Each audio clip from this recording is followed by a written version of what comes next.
اب اس کے بعد صدر محترم جو کسی تعارف کے محتاج نہیں ہیں، بس اتنا کہہ دینا کافی سمجھتا ہوں کہ وہ آپ ایسے انشا پرداز ہیں کہ ہمارے حلقے میں کوئی بھی اجلاس اور کوئی بھی علمی سیمینار ہو جس میں آپ کی شرکت اگر نہ ہو تو وہ ناقص سمجھا جاتا ہے۔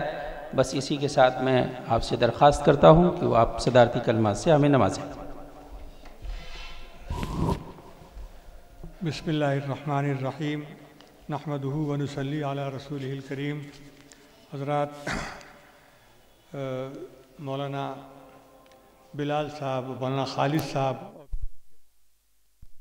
مقالہ نگار حضرات نے جس طریقے سے ہمارے مولانا عزیز الحسن صاحب کی زندگی اور ان کی خدمات کے بارے میں اپنے مطالعے کا اور اپنے سوچ کا جو نچوڑ پیش کیا ہے، اس کے بعد اب زیادہ اور کہنے کی اب ضرورت نہیں ہے۔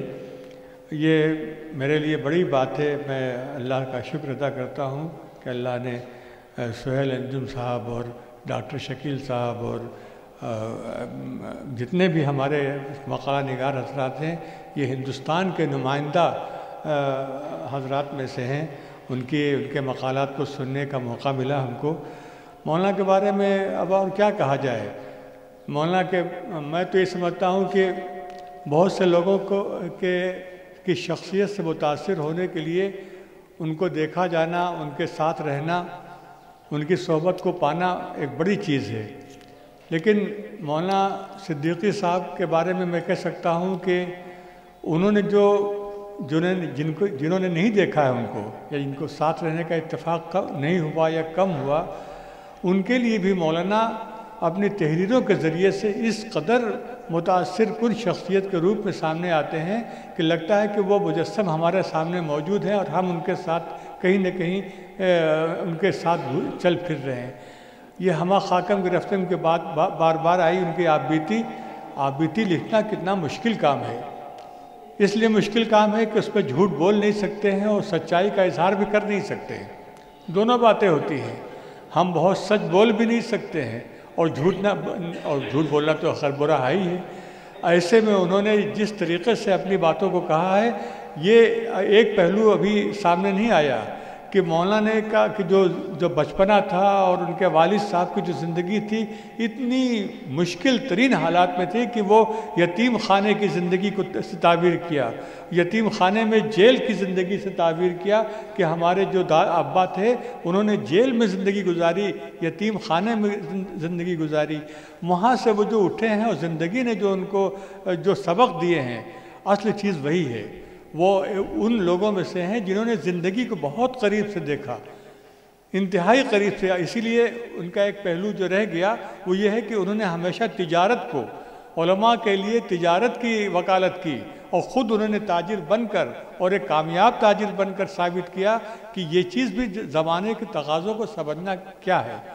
سیاسی لحاظ سے ہم دیکھتے ہیں کہ آج تو کہنے کی بھی ہمت نہیں ہے سب کے سامنے کہ مولانا نے جس طریقے سے آزادی کے بعد کے بدلے ہوئے ہندوستان اور اس قوم جو ہماری قوم ہے، اس کے حالات کو دیکھتے ہوئے کیا باتیں کہی تھی، آج ہم ابھی یہاں کہہ نہیں سکتے ہیں۔ لیکن آج اگر ان کو پڑھیے تو لگتا ہے کہ آج کے جو مسائل ہیں ان کے اسباب کیا تھے وہ بھی ان کے سامنے تھے، اور اب ان کا حل جو ہونا چاہیے وہ کیا ہے وہ بھی ان کے سامنے تھے جو لکھ کے چلے گئے۔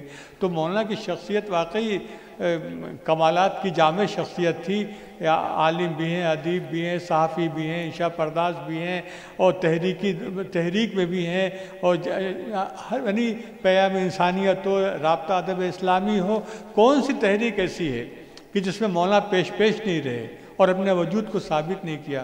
تو ایسی شخصیت کو جاننے اور سننے کا موقع ملتا ہے تو خوشی تو ہوتی ہے، اس لیے کہ اصل معاملہ تو ان کے فیض کو جاری پانے کا اور ان کو آگے بڑھانے کا ہے۔ شخصیتیں آتی رہتی جاتی رہتی ہیں، آج کوئی ہے کل نہیں رہے گا، لیکن اصل چیز ہے کہ ان کی جو کوششیں تھیں اور جو ان کی سب سے بڑھ کے ان کی جو فکر تھی وہ کتنی زمانے سے ہم آہنگ تھی، اس کو دیکھنے کی ضرورت ہے۔ اور یہ جو ہمارے اکثر مقالہ نگار حضرات نے ہمہ خاکم کے ہستم کی بات کی ہے، واقعی یہ کتاب ایسی ہے جو چھوٹی سی ہے، آپ بیتی ہے بہت چھوٹی سی ہے. عموماً آپ بیتیاں بڑی ضخیم ہوتی ہیں, کئی 100 صفحات پر ہوتی ہیں. آباء و اجداد کے تذکرے اور شادی بیاہ کے تذکرے, پھر اپنی کامیابیوں اور ناکامیوں کے تذکرے, اور پتہ نہیں کیا کیا ہوتا ہے. لیکن اس چھوٹی سی کتاب میں انہوں نے زندگی کو, اس زندگی کو جو ہمارے سامنے ہونی چاہیے, عملی زندگی, اس کو جس طریقے سے پیش کیا ہے, یہ ان کو ہمیشہ یاد رکھنے کی دعوت دیتی ہے. اور اس کی چھوٹی سی جھلک آپ نے دیکھا کہ اتنے اچھے مقالے پیش کیے گئے, حالانکہ وہ تلخیص تھے, لیکن اس کے باوجود ان کی روح بتا رہی تھی کہ پڑھنے والوں نے کتنی گہرائی سے ان کو پڑھا ہے اور جانا ہے اور پیش کیا ہے. اب اس کے ساتھ ہی ہم آپ حضرات کا شکریہ ادا کرتے ہیں کہ آپ حضرات نے بہت ہی توجہ سے سنا. وآخر دعوانا ان الحمدللہ رب العالمین. جزاک عز و شان وطن مرکز علم و فن مدرسہ دینیا دین کا ہے چمن